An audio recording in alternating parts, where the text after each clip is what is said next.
साथियों, यदि आप हिंदी माध्यम से प्रतियोगी परीक्षाओं की तैयारी कर रहे हैं, तो घटना चक्र से भली-भांति परिचित होंगे।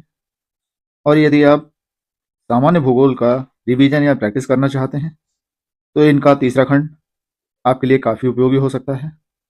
नमस्कार साथियों, स्वागत है आपका इस वीडियो में। विश्व का भूगोल के अंतर्गत हम लोग अब तक दूसरे अध्याय को पूर्ण कर चुके हैं। इस वीडियो में देखेंगे तीसरा अध्याय, चट्टानें। नोट्स में दिया है, पृथ्वी की परपटी अर्थात क्रस्ट सैलों से बनी है। सैल का निर्माण एक या एक से अधिक खनिजों से मिलकर होता है। सैल कठोर, नरम तथा विभिन्न रंगों की हो सकती है। पेट्रोलॉजी सैलों का विज्ञान है। पेट्रोलॉजी इंपॉर्टेंट है, कभी कभी पूछ लिया जाता है एग्जाम में। निर्माण की प्रक्रिया के आधार पर चट्टानों को 3 समूहों में विभाजित किया गया है। बहुत ही इंपॉर्टेंट है। 3 चट्टानें कौन-कौन सी हैं? नंबर 1, आग्नेय चट्टान या इग्नियस रॉक। दूसरा, अवसादी अथवा तलछटी चट्टानें, जिन्हें सेडिमेंट्री रॉक कहते हैं। और नेक्स्ट तीसरा, रूपांतरित अथवा क्रायांतरित चट्टानें, इन्हें मेटामॉर्फिक रॉक कहते हैं। तो मेटामॉर्फिक, सेडिमेंट्री, इग्नियस, ये वर्ड भी याद होनी चाहिए, कभी-कभी इनको ही पूछ लेते हैं। आग्नेय सैलों का निर्माण पृथ्वी के आंतरिक भागों में मैग्मा एवं बाह्य भाग में लावा से होता है। आग्नेय चट्टान है, आग्नेय या इग्नियस, ये आप कनेक्ट कर सकते हो आग से। आग मतलब मैग्मा या लावा। तो ये ज्वालामुखी क्रिया के तहत ही बनते हैं। ये रवेदार होती हैं, इनमें परतें नहीं पाई जाती हैं तथा पूरा जीवाश्म भी नहीं पाए जाते। आग्नेय चट्टानों का संबंध प्रायः ज्वालामुखी क्रिया से होता है। बहुत इंपॉर्टेंट चीज है ये। अब परतें नहीं पाई जाती क्योंकि ये ज्वालामुखी क्रिया के जरिए बना है, मैग्मा के या लावा के ठंडा होने के बाद बना है। परतें पाई जाती हैं अवसादी के अंतर्गत, और जीवाश्म भी अवसादी में पाए जाते हैं। इनमें पानी का प्रवेश बहुत कम होता है। आग्नेय सैलें क्रिस्टलीय अथवा अक्रिस्टलीय दोनों प्रकार की होती हैं। ये क्रिस्टलीय भी होती हैं और अक्रिस्टलीय भी होती हैं, दोनों प्रकार की होती हैं। आग्नेय सैलों को प्राथमिक सैल भी कहा जाता है। ये चीज बहुत इंपॉर्टेंट है, अक्सर पूछी जाती है। प्राथमिक सैल, तो प्राथमिक सैल आग्नेय सैल को कहते हैं। आग्नेय सैलों के प्रमुख उदाहरण हैं ग्रेनाइट, गैब्रो, पेग्माटाइट, बेसाल्ट, ज्वालामुखी बेसरिया तथा टफ। नेक्स्ट, अवसादी सैलों का निर्माण। पृथ्वी की सतह की सैलें आग्नेय, अवसादी एवं क्रांतिक अनाच्छादन कारकों, अपक्षय एवं अपरदन के प्रभावाधीन अनावृत होती हैं, जो विभिन्न आकार के विखंडों में विभाजित होती हैं। ऐसे उपखंडों का विभिन्न बहिर्जनित कारकों के द्वारा अपरदन एवं निक्षेप होता है। मोटा मोटा ये समझ लो कि पृथ्वी पर जो भी चीज उपस्थित है, वो किसी भी प्रकार से टूट फूट होने के बाद अंततः समुद्र में जाके जमा हो जाती है।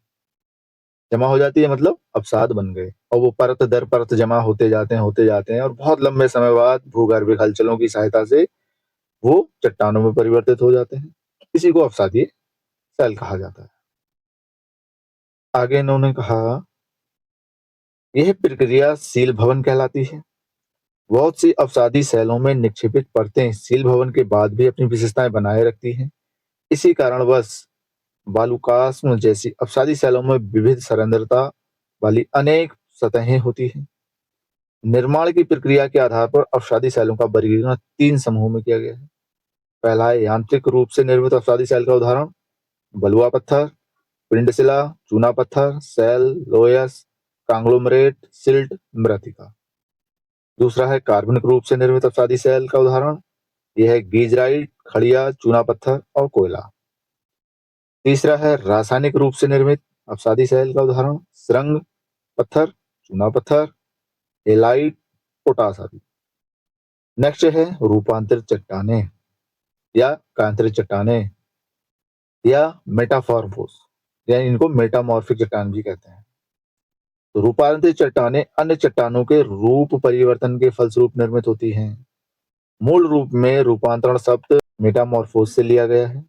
जिसका तात्पर्य होता है रूप परिवर्तन। परतदार अथवा तलछटी तथा आग्नेय सेल में रूप परिवर्तन के फलस्वरूप रूपांतरित सेल का निर्माण होता है। कभी कभी रूपांतरित सेल का भी रूपांतरण हो जाता है। जो रूपांतरित चट्टानें हैं ये रूप परिवर्तन के द्वारा बनती हैं।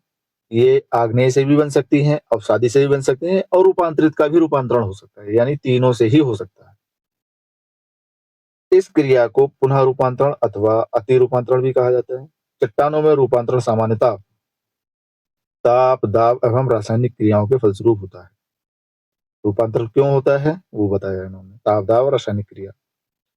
आगे दिया है आग्नेय चट्टानों के रूपांतरण से बनी सेलों के उदाहरण। ये उदाहरण आपको पता होना चाहिए, ऐसे का ऐसा ही पूछ लिया जाता है एग्जाम में। तो ग्रेनाइट का रूपांतरण होगा नीस में, बेसाल्ट का रूपांतरण होगा सिस्ट में और बेसाल्ट का एम्फीबोलाइट में भी रूपांतरण होता है, गैब्रो का सर्पेंटाइन में। अवसादी चट्टानों का रूपांतरण तो सेल से स्लेट बनेगा, चूना पत्थर से संगमरमर बनेगा, चाक एवं डोलोमाइट से संगमरमर बनेगा, बलुआ पत्थर से क्वार्टजाइट बनेगा, कांग्लोमेरेट से नीस बनेगा। और रूपांतरित चट्टानों का पुनः रूपांतरण हो रहा है तो स्लेट से फाइलाइट बनेगा और फाइलाइट से सिस्ट बनेगा। ये मुख्य मुख्य थे। आगे प्रश्न दिए हैं, देख लेते हैं। पहला प्रश्न है, लावा के ठंडा होने और ठोस होने से किस प्रकार की चट्टान बनती है? लावा के ठंडा होने और ठोस होने से। लावा से क्या था हमारा? लावा कहाँ से निकल रहा है? ज्वालामुखी। और ज्वालामुखी वाली कौन सी थी? आग्नेय चट्टान। आग्नेय नहीं दिया है लेकिन वर्ड दिया इग्नियस, दोनों वर्ड याद होने चाहिए। लावा के ठंडा होने और ठोस होने से आग्नेय या इग्नियस चट्टान बनती है। आग्नेय चट्टानें दो प्रकार की होती हैं, अंतर्वेदी एवं बहिर्वेदी। जब पृथ्वी के आंतरिक भाग से निकलकर, जैसे ज्वालामुखी उद्गारों में, लावा पृथ्वी की सतह पर आकर ठंडा होकर ठोस बन जाता है तो इसे बहिर्वेदी आग्नेय चट्टान कहते हैं। वेसाल्ट चट्टान इसका प्रमुख उदाहरण है। तो जो लावा ठोस होकर जमा हो गया तो बेसाल्ट चट्टान बनेगी। द्रवित मैग्मा जब भूपर्वती के अंदर गहराई में ही ठंडा होकर ठोस हो जाता है तो इसे अंतर्वेदी आग्नेय चट्टान कहते हैं। ग्रेनाइट चट्टान इसका प्रमुख उदाहरण है। तो ग्रेनाइट क्या है और बेसाल्ट क्या है और इसका मूल रूप क्या है पता होना चाहिए। सब ये ज्वालामुखी से ही कनेक्टेड है। पृथ्वी पर आकर ठोस हुआ तो बेसाल्ट चट्टान बन गई, पृथ्वी के अंदर ही ठोस हो गया तो ग्रेनाइट चट्टान बन गई। मूल एक ही है। दूसरा प्रश्न, परतदार चट्टानों के विषय में दिए गए विभिन्न कथनों पर विचार कीजिए। परतदार चट्टानें अर्थात अवसादी चट्टानों की बात कर रहे हैं। पहला है, परतदार चट्टानें पृथ्वी की सतह पर जलीय तंत्र द्वारा निर्मित होती है। हाँ, जल में जमा होती है। ठीक। दूसरा, परतदार चट्टानों के निर्माण में पूर्व विद्यमान चट्टानों का क्षरण सम्मिलित होता है। हाँ बिल्कुल, क्षरण के बाद ही तो बनेंगी ये, तभी तो जमा होगा। तीसरा, परतदार चट्टानों में जीवाश्म, बिल्कुल जीवाश्म होते हैं इनमें। परतदार चट्टानें विशिष्ट रूप में परतों में पाई जाती हैं। हाँ, ये परतों में पाई जाती है, यानी चारों सही है, चारों दिए हैं ऑप्शन डी के अंदर। ऑप्शन डी सही है इसका उत्तर। परतदार या अवसादी चट्टानों सेडिमेंट्री रॉक का निर्माण चट्टानों की टूट फूट से प्राप्त मलबे के जल में जमा होते रहने से होता है। अवसादी चट्टानें जल के साथ ही अपरदन के अन्य कारकों जैसे वायु, हिमानी आदि द्वारा भी निर्मित होती हैं। इनमें जीवों के अवशेष एवं वनस्पतियों के अंश पर्याप्त मात्रा में पाए जाते हैं। भूपृष्ठ पर फैली अवसादी सेलों में परतें तो पाई जाती हैं, अर्थात ये स्तरों में निक्षेपित होती हैं, परंतु ये सेलें रवेदार नहीं होती हैं। भाई ये रवेदार नहीं होंगी, ये भी ध्यान रखिए। प्रश्न 3, अवसादी सेलों के लिए निम्नलिखित में से कौन सा कथन सत्य है? अवसादी के लिए सत्य पूछा है। ये वे सेलें हैं जिनकी संरचना ताप तथा दाब पर निर्भर करती है। अवसाद है, ताप दाब पर निर्भर करेगा लेकिन मुख्यतः ताप दाब पे नहीं है। मुख्यतः ताप दाब पे निर्भर करेगा रूपांतरित। दूसरा है, ये सेलें क्रिस्टलीय हैं। अवसादी है, क्रिस्टलीय नहीं होगी। ये सेलें स्तरों में निक्षेपित, हाँ स्तरों में निक्षेपित होती हैं, बिल्कुल सही बात। तीसरा सही है। ये सेलें जल में नहीं निर्मित होती, जल में बनती हैं। नेक्स्ट प्रश्न 4, बलुआ पत्थर एक परतदार चट्टान है क्योंकि वह, बलुआ पत्थर परतदार चट्टान यानी अवसादी चट्टान है। अवसादी है तो मरुस्थल में बनेगी नहीं, गर्मी से बनेगी नहीं, पानी के नीचे बनेगी, हाँ बनेगी, पहाड़ के ऊपर बनेगी, ऊपर कहाँ से बनेगी, यानी ऑप्शन सी ठीक है। दिए गए प्रश्न के अनुसार बलुआ पत्थर एक परतदार चट्टान है क्योंकि ये जल में निर्मित होती है बलुआ पत्थर यांत्रिक क्रियाओं द्वारा निर्मित होने वाली अपसादी या परतदार सैल है। बलुआ पत्थर का निर्माण मुख्य रूप से बालू के कणों से होता है। बलुआ पत्थर भेद्य एवं प्रवेश्य होती है, जिससे होकर पानी आसानी से प्रवेश कर जाता है। नेक्स्ट प्रश्न 5, आग्नेय चट्टानों के लिए निम्नलिखित में से कौन सा कथन सत्य है? आग्नेय यानी इग्नियस रॉक, ज्वालामुखी वाली। पहला है, इनमें जीवाश्म बहुत कम होते हैं। बहुत कम नहीं होते हैं भाई, इसमें बिल्कुल गलत। वे जल के लिए सरंध्र नहीं, ठोस वाली हैं। वे क्रिस्टलीय तथा अक्रिस्टलीय दोनों, हाँ दोनों होती हैं। इन चट्टानों में सिलिका नहीं होती, सिलिका की मात्रा होती है, यानी सी ऑप्शन ठीक है। आग्नेय चट्टानें पृथ्वी के आंतरिक भाग में पिघले मैग्मा एवं बाह्य भाग में लावा के ठंडा एवं ठोस होने से बनती हैं। मैग्मा से भी बन रही हैं और लावा से भी बन रही हैं। ये रवेदार होती हैं, इनमें परतें नहीं पाई जाती, जीवाश्म भी नहीं पाए जाते हैं। ये क्रिस्टलीय व अक्रिस्टलीय दोनों रूप में होते हैं।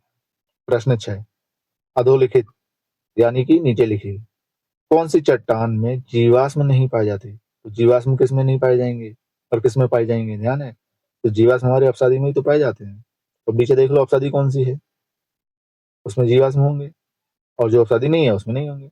तो कांग्लोमरेट, ग्रेनाइट, सेल, बलुआ पत्थर, इसमें से कांग्लोमरेट, सेल और बलुआ पत्थर तो हमारे अपसादी हैं, और ग्रेनाइट इग्नियस रॉक है, यानी इसमें नहीं होगा। Option B. डिटेल ये दिया है, ग्रेनाइट में जीवाश्म नहीं पाए जाते, आग्नेय है, अन्य तीनों अपसादी है। प्रश्न 7, रूपांतरित चट्टानों की उत्पत्ति चट्टानों से होती है। तो रूपांतरित की उत्पत्ति तो किसी से भी हो जाएगी, आग्नेय से भी होगी, अपसादी से भी होगी, और रूपांतरित से भी हो जाएगी। यानी इसमें ऑप्शन के हिसाब से हमें सी सही है, आग्नेय तथा छठी दोनों से।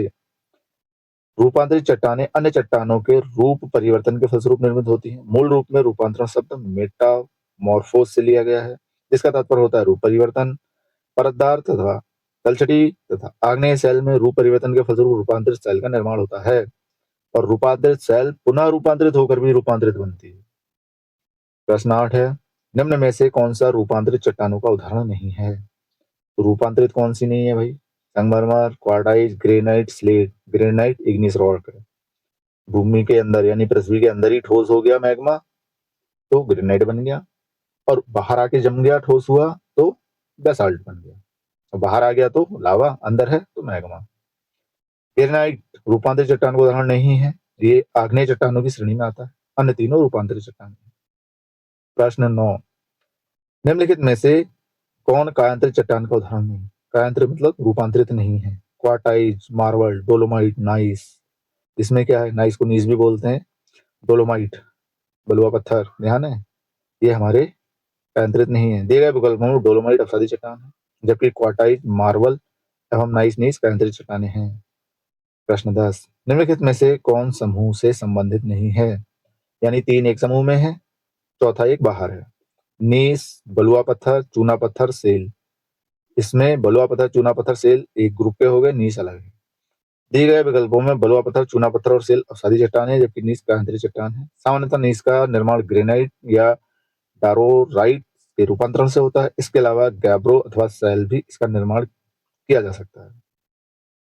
प्रश्न 11, निम्नलिखित कथनों पर विचार कीजिए। चट्टानों के अपक्षय के कारणों में से एक कारण वर्षा, बिल्कुल बरसात के कारण अपक्षय होता है, सही बात। वर्षा जल में घोल के रूप में कार्बन डाइऑक्साइड विद्यमान होता है, बिल्कुल कार्बन डाइऑक्साइड। वर्षा जल की अम्लीयता का कारण, या सामान्यता वर्षा के जल की अम्लीयता का कारण यही कार्बन डाइऑक्साइड होती है, अम्लीय वर्षा का नहीं। अम्लीय वर्षा में तो हम लोग होंगे जिम्मेदार, लेकिन जो सामान्य वर्षा है वो भी अगर थोड़ी सी अम्लीय है तो उसका कारण कार्बन डाइऑक्साइड ही होता है। तीसरा है, वर्षा जल में वायुमंडलीय ऑक्सीजन विद्यमान होती है, हाँ ये भी विद्यमान होती है। उपरोक्त कथनों के संबंध में निम्नलिखित में से कौन सा सही है? कथन 2 और कथन 3 दोनों सही हैं, तथा दोनों कथन एक की व्याख्या करते हैं, बिल्कुल सही बात, दोनों व्याख्या कर रहे हैं। डिटेल यहाँ दे रखा है, डिटेल काफी लंबा चौड़ा है, आप इसको आराम से पढ़िएगा पॉज करके। मैं आगे बढ़ने की कोशिश करता हूँ, काफी लंबा चौड़ा डिटेल दिया है। इसी के साथ हमारा ये चैप्टर यहाँ संपन्न होता है। आशा करते हैं इस वीडियो में दी गई जानकारी आपके लिए काफ़ी उपयोगी साबित होगी। बाकी वीडियो में यहाँ तक बने रहने के लिए बहुत बहुत धन्यवाद।